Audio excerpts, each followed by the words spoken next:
Good morning. Last લેક્ચરમાં આપણે એકમ કોષ વિશે શીખ્યા હતા અને એના પ્રકાર જોયા હતા કે આદિમ એકમ કોષ અને કેન્દ્રિત એકમ કોષ. એકમ કોષ એટલે શું? તો જે નાનામાં નાનો ભાગ કે જેનું ત્રિપરિમાણમાં પુનરાવર્તન થતું હોય અને આખા સ્ફટિકની રચના થાય એ નાનામાં નાના ભાગને આપણે એકમ કોષ કહીએ છીએ. દાખલા તરીકે મેં તમને કીધું હતું કે આ આખો જો સ્ફટિક તરીકે સ્વીકારી લઉં તો આ જે નાનો ભાગ છે એને આપણે એકમ કોષ કહીએ છીએ. તો એકમ કોષ એ સ્ફટિકના ગુણધર્મનું સૂચન કરતો નાનામાં નાનો ભાગ છે. એને આપણે બે ભાગમાં વહેંચી દીધા હતા. હવે ધારો કે હું આને એકમ કોષ લઉં, આને જ્યારે સ્ફટિક તરીકે લઉં છું તો આટલો નાનો પાર્ટ એકમ કોષ છે. આને જ્યારે એકમ કોષ તરીકે લઉં છું તો તમે એવું સમજો છો કે આની બાજુમાં બીજો આવો ક્યુબ હોય, એની આગળ પાછળ ઉપર નીચે ક્યુબ હોય અને જે આખા સ્ફટિકની રચના થાય એને સ્ફટિક કહેવાય. તો આ એ સ્ફટિકનો એકમ કોષ છે. તો એકમ કોષને આપણે આદિમ એકમ કોષ કોને કહેવાય? તો જ્યારે એના 8 ખૂણા પર, ઉપરના 4 ખૂણા અને નીચેના 4 ખૂણા એક એક પરમાણુ ગોઠવાયો હોય તો આને આદિમ એકમ કોષ કહેવાય. હવે આદિમ એકમ કોષમાં અથવા તો પ્રિમિટિવ યુનિટ સેલ કહેવાય, આદિમ એકમ કોષમાં પરમાણુની સંખ્યા કેટલી હોય એની ગણતરી કરવી છે. તો હમણાં આપણે તો વાત કરી કે 8 પરમાણુ 8 ખૂણા પર ગોઠવાયા હોય, પણ એમાં 8 પરમાણુ ના કહેવાય. કારણ કે હું જ્યારે અહીંયા એક પરમાણુની રચના કરું છું તો એ પરમાણુ ખાલી આ એકમ કોષને નથી આવરી લેતો. એ પરમાણુ આની સાથે બીજા 8 એકમ કોષનો ભાગ છે. ધારો કે આ એક એકમ કોષ છે. હવે આ એકમ કોષની પાછળ એટલે ઉપર 4 એકમ કોષ અને નીચે 4 એકમ કોષ, આવી રીતે આપણે ગોઠવીએ છીએ. 4 એકમ કોષ ઉપર અને 4 એકમ કોષ નીચે ગોઠવું તો આવું રચના થાય. હવે આ જે એકમ કોષ છે, પ્રત્યેક એકમ કોષ પાસે 8 ખૂણા છે, ઉપરના 4 ખૂણા અને નીચેના 4 ખૂણા. તો એનો આ જે કોર્નરનો ખૂણો છે અંદરની સાઈડનો, એ કોર્નર પર ધારો કે આપણે એક પરમાણુ, એ કોર્નર પર આ એક પરમાણુ છે. હવે આ જે પરમાણુ છે કોર્નરનો, એ ફક્ત આ એકમ કોષનો ભાગ નથી. આ એક્ઝેક્ટલી હોય ક્યાં? આની મિડલમાં. આ પરમાણુ એક્ઝેક્ટ આની વચ્ચે છે કે જે ઉપરના 4 એકમ કોષનો પણ ભાગ કહેવાય અને નીચેના 4 એકમ કોષનો પણ આ પરમાણુ ભાગ કહેવાય. એટલે એક પરમાણુ એ ટોટલ 8 એકમ કોષનો પાર્ટ કહેવાય. તો એક એકમ કોષમાં એ પરમાણુનો 1/8 પાર્ટ છે એવું સમજી શકાય. એટલે આદિમ એકમ કોષમાં એક પરમાણુ એક એકમ કોષનો 1/8 પાર્ટ રોકે છે. એવા કેટલા પરમાણુ હોય? ઉપરના 4 ખૂણા પર 4 પરમાણુ અને નીચેના 4 ખૂણા પર 4 પરમાણુ. એવા એક એકમ કોષમાં 8 પરમાણુ હોય અને એક પરમાણુ 1/8 પાર્ટ રોકે તો 8 પરમાણુ 8 into 1/8 પાર્ટ રોકે. એટલે ટોટલ પરમાણુની સંખ્યા કેટલી કહેવાય?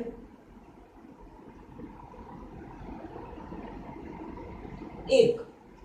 એટલે આપણે એવું સમજી શકીએ કે જ્યારે આદિમ પ્રકારનો કે પ્રિમિટિવ યુનિટ સેલ છે, આદિમ એકમ કોષ, એમાં પરમાણુની સંખ્યા 1 છે. યાદ રાખો છો. ધારો કે મારી પાસે કેન્દ્રિત એકમ કોષ છે, તો ફરીથી આપણે શીખી ગયા કે કેન્દ્રિત એકમ કોષ 3 પ્રકારના. એક અંતઃકેન્દ્રિત એકમ કોષ, બીજો ફલક કેન્દ્રિત એકમ કોષ અને ત્રીજો અંત કેન્દ્રિત એકમ કોષ. હવે આપણે એવું વિચારીએ કે અંતઃકેન્દ્રિત એકમ કોષમાં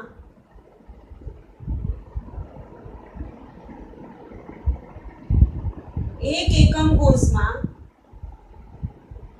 પરમાણુની સંખ્યા કેટલી?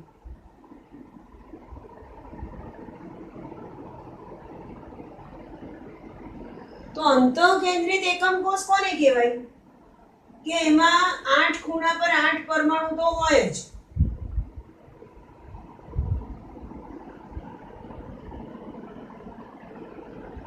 અંતઃકેન્દ્રિત એકમ કોષના 8 ખૂણા પર 8 પરમાણુ તો હોય જ. આ બધા એકબીજાને અડકેલા પરમાણુ હોય. એટલે 8 પરમાણુ અને એક પરમાણુ એનો 1/8 પાર્ટ રોકે. એટલે ટોટલ એક પરમાણુ તો એ થયો. અને અંતઃકેન્દ્રિત એટલે શું? કે આપણી પાસે ધારો કે આ એક એકમ કોષ છે તો એની અંદર એક પરમાણુ હોય. હમણાં જ મેં આના આગળના લેક્ચરમાં બતાવ્યું હતું કે એક પરમાણુ એની અંદર હોય આવી રીતે. તો એ એક પરમાણુ તો આખો આનો પોતાનો જ કહેવાય, એ કોઈની સાથે શેરિંગ નથી કરતો. એટલે એક પરમાણુ એકમ કોષની અંદર. એટલે અંતઃકેન્દ્રિત એકમ કોષમાં કુલ 2 પરમાણુ હોય. ટોટલ એક એકમ કોષ હોય એમાં કુલ 2 પરમાણુ હોય. 8 કોર્નર પર 8 પરમાણુ, એ 8 × 1/8 એટલે એક પરમાણુ થયો. અને બીજો એક આખો અંદર જે છે એક પરમાણુ, એટલે ટોટલ 2 પરમાણુ કહેવાય. ધારો કે ફલક કેન્દ્રિત એકમ કોષની વાત કરીએ.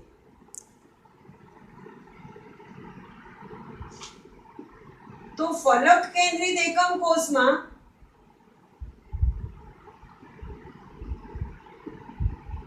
કોને કહેવાય? ફલક કેન્દ્રિત એકમ કોષ.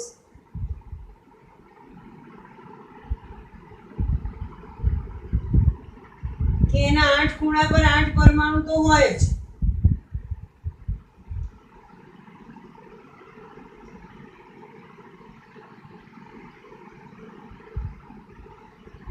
અને એક પરમાણુ ફરીથી એનો 1/8 પાર્ટ રોકે. એક પરમાણુ એક એકમ કોષનો 1/8 પાર્ટ રોકે. અને એવા 8 પરમાણુ, એટલે ટોટલ એક પરમાણુ એ થયો કોર્નર પરનો એક આખો પરમાણુ. અને બધા ટોટલ ફલક કેટલા છે એની પાસે? 6. કોઈ પણ આવો ક્યુબોઇડ લઈ લો તમે, એમાં 6 ફલક હોય. 1 2 3 4, એક ઉપરનો અને એક નીચેનો. હવે ફલકની કેન્દ્રમાં એટલે અહીંયા એક પરમાણુ હોય. એ પરમાણુ કેવી રીતે ગોઠવાય? કે આ એક ફલકમાં અડધો પરમાણુ આ એકમ કોષનો કહેવાય અને અડધો પરમાણુ બીજા એકમ કોષનો કહેવાય. દાખલા તરીકે આપણી પાસે આવો એક એકમ કોષ છે. આ એકમ કોષ છે 6 ફલક વાળો. હવે ફલક કેન્દ્રિત એટલે શું? આ જે ફલક છે એમાં આવી રીતે એક પરમાણુ ગોઠવાયેલો હોય.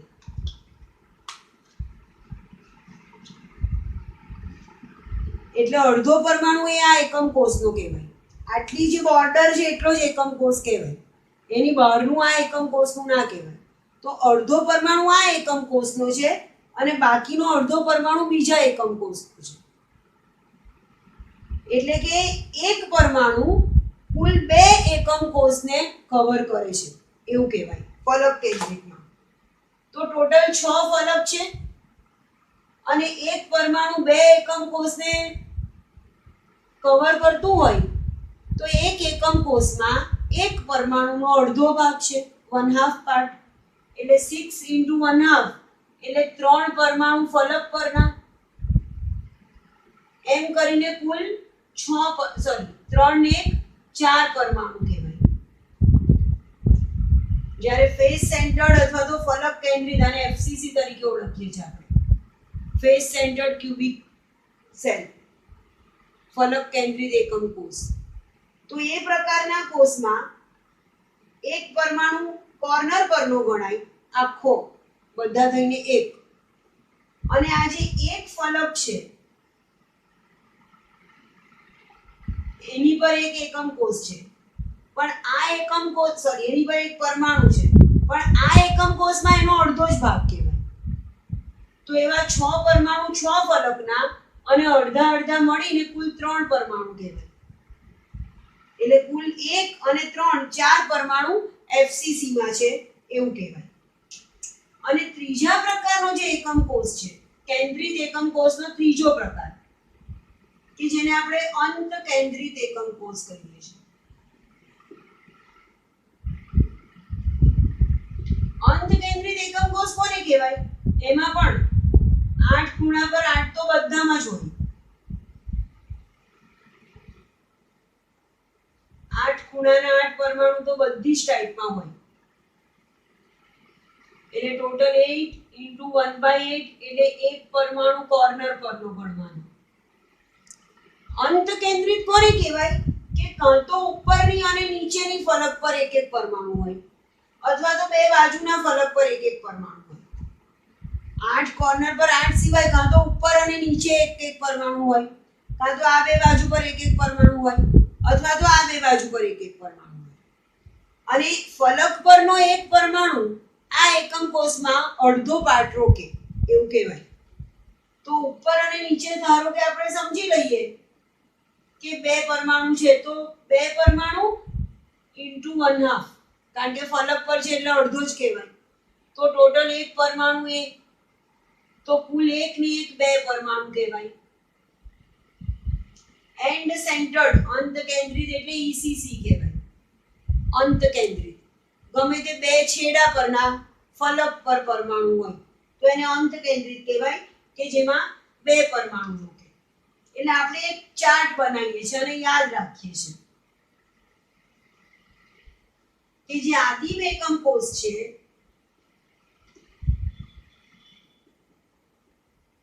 એમાં પરમાણુની સંખ્યા 1 છે. અંત કેન્દ્રિત બોડી સેન્ટર્ડ એકમ કોષ છે એમાં પરમાણુની સંખ્યા 2 છે.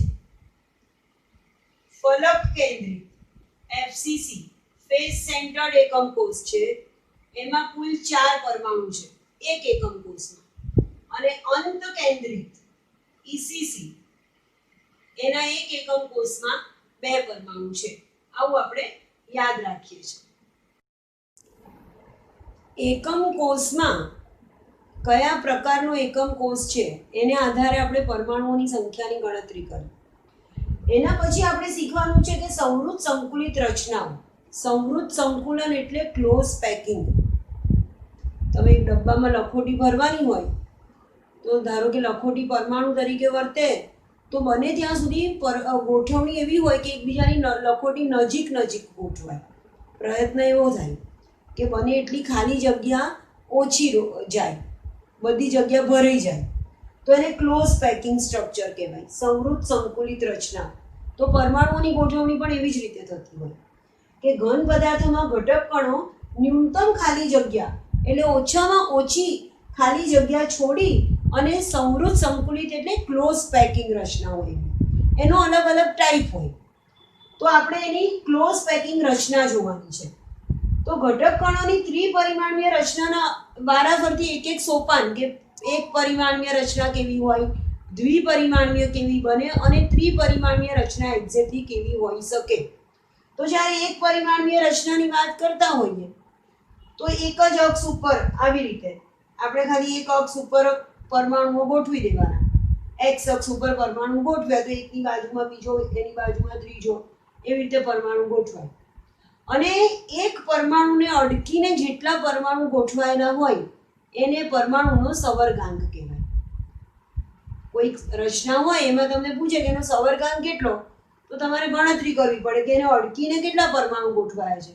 તો અહીંયા તમે આખી લાંબી લાઈન બનાવો તો કોઈ પણ પરમાણુને અડકીને બીજા 2 પરમાણુ ગોઠવાય.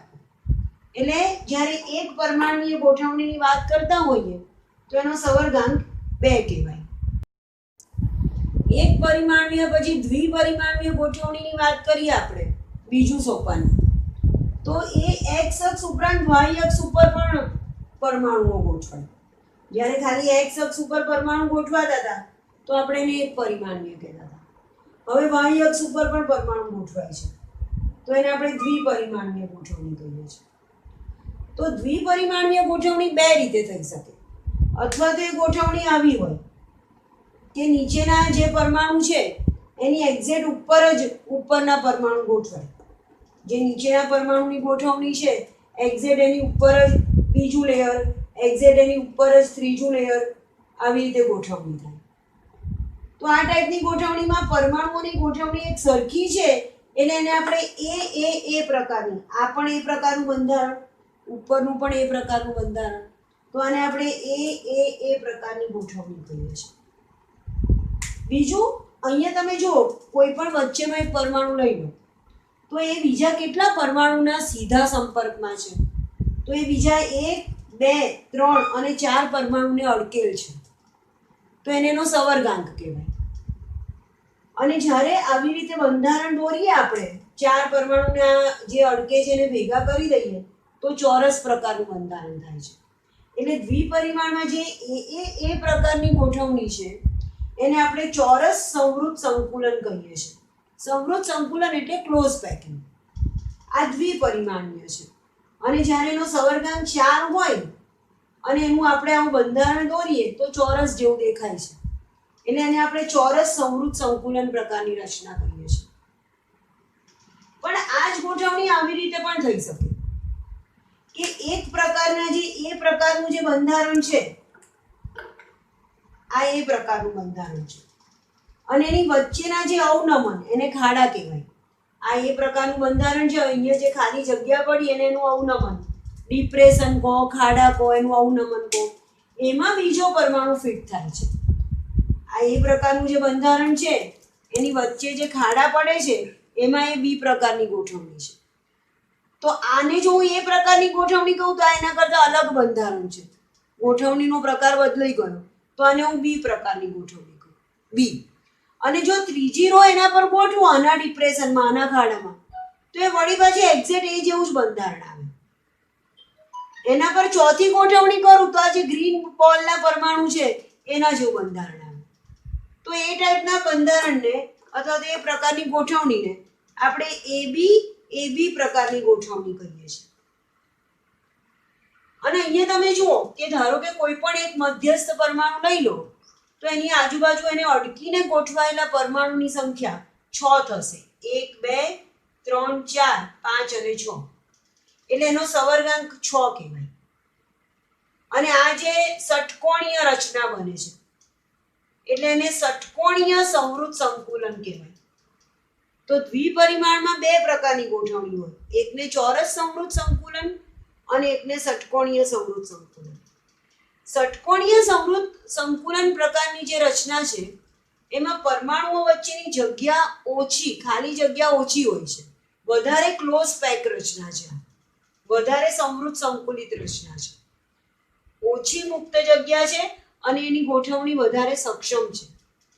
એક વસ્તુ યાદ રાખો છો કે જ્યારે આપણે ષટકોણીય સંવૃત સંકુલન, હેક્ઝાગોનલ ક્લોઝ પેકિંગ HCP દ્વિપરિમાણમાં રચના કરતા હોઈએ તો બે પ્રકારના ડિપ્રેશન, બે પ્રકારના અવનમન અથવા ખાડા પડે. એક જે છે આવું છત્તો ત્રિકોણ, એક આ ટાઈપનો ડિપ્રેશન આવે, વચ્ચેની જગ્યા છત્તા ત્રિકોણ ટાઈપની, અને બીજી જે જગ્યા પડે વચ્ચેની એ આવી રીતે ઊંધા ત્રિકોણ ટાઈપની પડે. આ જુઓ, આ ઊંધો ત્રિકોણ છે, આ ટાઈપની. તો જે હેક્ઝાગોનલ ક્લોઝ પેકિંગ અથવા તો ષટકોણીય સંવૃત સંકુલન દ્વિપરિમાણમાં એમાં આવી રીતે બે ટાઈપના અવનમન પડે, એક છત્તો ત્રિકોણ અને એક ઊંધો ત્રિકોણ. આને આપણે એ પ્રકારનું બંધારણ કહીએ છીએ અને આને આપણે એબી પ્રકારનું બંધારણ કહીએ છીએ. હવે જો દ્વિપરિમાણીય સ્તર કે જેમાં આપણને બે પ્રકારની રચના મળી, ચોરસ સંવૃત સંકુલન અને ષટકોણીય સંવૃત સંકુલન, કે જેમાં આપણે એક્સ અક્ષ અને વાય અક્ષ ઉપર પરમાણુઓની ગોઠવણી કરી હતી. જો સાથે સાથે ઝેડ અક્ષ ઉપર પણ પરમાણુની ગોઠવણી કરીએ, આપણે એક્સ અક્ષ પર પરમાણુની ગોઠવણી કરી, વાય અક્ષ ઉપર પણ પરમાણુની ગોઠવણી કરી અને સાથે સાથે ઝેડ અક્ષ એટલે એની ત્રિપરિમાણીય, આની પાછળ પણ બીજું એક લેયર બને, એવી રીતે જો પરમાણુઓની ગોઠવણી કરીએ તો એને દ્વિપરિમાણીયમાંથી ત્રિપરિમાણીય પ્રકારનું સંવૃત સંકુલન કહેવાય. તો દ્વિપરિમાણીય સ્તરોને એકબીજા પર થપ્પીની રીતે ગોઠવીને ત્રિપરિમાણીય સ્તરની રચના કરી શકાય. જો આપણી પાસે ચોરસ સંવૃત સંકુલન છે કે જે એ પ્રકારની દ્વિપરિમાણીય ભાત હતી અને એમાંથી ત્રિપરિમાણીય સમૃદ્ધ સંકુલનની રચના કરવી હોય તો આ એક્સ અક્ષ ઉપર આવી રીતે એક્સ અક્ષ ઉપર પરમાણુઓ ગોઠવ્યા હતા. પછી એ જ પરમાણુની ઉપર એક્ઝેક્ટ ગોઠવાય એવી રીતે આપણે વાય અક્ષ ઉપર પરમાણુ ગોઠવ્યા હતા. અને જો ઝેડ અક્ષ ઉપર પણ એવી જ રીતે પરમાણુ ગોઠવીએ કે એક્ઝેક્ટ આની પાછળ એક્ઝેક્ટ આની પાછળ, તો આ પ્રકારનું આખું 3D સંકુલન તૈયાર થાય. 3D ત્રિપરિમાણીય સમૃદ્ધ સંકુલન. એમાં નીચેના સ્તરની કે નીચેની હરોળની જે ગોઠવણી છે એવી જ ગોઠવણી ઉપરની હરોળની છે અને એવી જ ગોઠવણી એની ઉપરની હરોળની પણ આવશે. તો આને પણ આપણે એ પ્રકારનું ત્રિપરિમાણીય સમૃદ્ધ સંકુલન કહી શકીએ. એ પ્રકારની ત્રિપરિમાણીય ગોઠવણી કહેવાય. આ પ્રકારનો જે ઘન બને એ સાદો ઘન અથવા તો સાદો ઘન આપણે કોને કીધો? પ્રિમિટિવ યુનિટ સેલ, કે જેમાં A is equal to B is equal to C અને આલ્ફા બીટા ગામા બધું 90 ડિગ્રી. તો એ પ્રકારના એકમ કોષની રચના થાય જ્યારે આપણે એ પ્રકારની ત્રિપરિમાણીય ગોઠવણી કરીએ ત્યારે. હવે જ્યારે આપણે ત્રિપરિમાણીય સમૃદ્ધ સંકુલન દ્વિપરિમાણીય ષટકોણીય સમૃદ્ધ સંકુલિત સ્તરમાંથી કરવાનું છે, તો આ આપણે જોયું. જ્યારે દ્વિપરિમાણીય ષટકોણીય સમૃદ્ધ સંકુલન કરીએ તો આ પહેલું લેયર છે, એની વચ્ચેનો જે અવનમન અથવા તો ગેપ છે એમાં આપણે બીજું લેયર ગોઠવ્યું. અને જે ત્રીજું લેયર ગોઠવ્યું એ અને પહેલું લેયર એ બંને એકદમ એકબીજાને પેરેલલ હોય, તો આને આપણે એબી પ્રકારનું દ્વિપરિમાણીય ષટકોણ સમૃદ્ધ સંકુલન કહીએ છીએ. હવે એમાંથી જ્યારે મારે 3Dની રચના કરવાની છે તો હું આની ઉપર બીજું એક લેયર મૂકીશ તો આ 3D પ્રકારની રચના થાય. હવે એ લેયર મૂકતા પહેલાં તમે જુઓ કે આપણી પાસે એક ત્રિકોણ છત્તું મળે. અહીંયા આ જુઓ, ધારો કે અહીંયા એક છત્તું ત્રિકોણ અને એક મને ઊંધું ત્રિકોણ મળે. આ બંને ત્રિકોણમાં એકમાં ઉપરની તરફ એરો છે અને એકમાં નીચેની તરફ એરો છે. એક ત્રિકોણ જે છે એ મને આ ટાઈપનું મળે છે અને બીજું એક ત્રિકોણ છે એ મને આ ટાઈપનું મળે છે. આવા બે ટાઈપના ત્રિકોણ મળે. એ ત્રિકોણ હું આવી રીતે બતાવું. ધારો કે આ એ ત્રિકોણ છે કે જેમાં એક ઉપરની તરફ ત્રિકોણ છે અને એક નીચેની તરફ ત્રિકોણ છે. હવે એની ઉપર જ્યારે મારે બીજું લેયર મૂકવું હોય તો આ ઉપરની તરફના ત્રિકોણને જો ઢાંકવાનો પ્રયત્ન કરું તો નીચેની તરફનું ત્રિકોણ હું ના ઢાંકી શકું. બીજો જે પરમાણુ મૂકીશ એ એવી રીતે નહીં મુકાય કે મારાથી આ ત્રિકોણને ઢાંકી શકાય. હું કાં તો એમાંથી ઉપરની તરફના ત્રિકોણને કવર કરી શકું છું અથવા તો હું એમાં નીચેની તરફના ત્રિકોણને કવર કરી શકું છું. તો આપણી પાસે ધારો કે આ એક નીચેનું લેયર છે, આ એની નીચેનું હેક્ઝાગોનલ પ્રકારનું બીજું લેયર છે, આ એની નીચેનું એબી ટાઈપનું બંધારણ છે. એટલે આ ફરીથી એના જેવું જ લેયર આવ્યું કે જેમાં મારી પાસે આ ટાઈપનું ત્રિકોણ આવ્યું કે જે નીચેની તરફનું છે અને એક આ ટાઈપનું ત્રિકોણ આવ્યું કે જે ઉપરની તરફનું છે. હવે હું ધારો કે બોલ અથવા તો પરમાણુ વડે એને કવર કરવાનો પ્રયત્ન કરું તો જો હું એક પ્રકારના ત્રિકોણને કવર કરવાનો પ્રયત્ન કરું તો મારે આવી રીતે પરમાણુને મૂકવો પડે, તો એ ત્રિકોણ બંધ થઈ જાય અથવા તો એ કવર થઈ જાય. તો સ્વાભાવિક બીજો પરમાણુ આવો ગોઠવાય અને ત્રીજો પરમાણુ આવો ગોઠવાય, એટલે મને બંધારણ આવું મળે. આ પ્રકારનું ખાલી જગ્યા હતી. આ જે જગ્યા મળી એની ઉપર મેં એક ત્રિકોણ અથવા તો એક પરમાણુ આવી રીતે ગોઠવી દીધો. પણ એ સંજોગોમાં આની નીચેનો જો પરમાણુ હતો, આ જે જગ્યા હતી એમાં 3 પરમાણુ આવી રીતે ગોઠવાશે. આ છિદ્રને તો મેં કવર કરી દીધું પણ આ છિદ્ર મને કવર નથી થઈ શકતું. તમે જુઓ અહીંયા તમને એક છિદ્ર, આ જે છિદ્ર છે એ કવર થયેલું દેખાય છે. આ છિદ્રની નીચે એક બોલ છે એટલે એ ઢંકાઈ જાય છે. પણ આ જે છિદ્ર છે નીચેની તરફ ટ્રાયેંગલવાળું જે છિદ્ર છે એ ઢંકાઈ જાય છે, પણ ઉપરની તરફ ટ્રાયેંગલવાળું જે છિદ્ર છે એ નથી ઢંકાતું. ધારો કે હું એની બાજુમાં બીજો એક બોલ અથવા તો બીજો એક પરમાણુ આવી રીતે ગોઠવી દઉં છું, તો તમને અહીંયા એક ષટકોણ પ્રકારનું, તમે એકદમ બરાબર જુઓ તો તમને એક આવા પ્રકારનું બંધારણ દેખાય છે.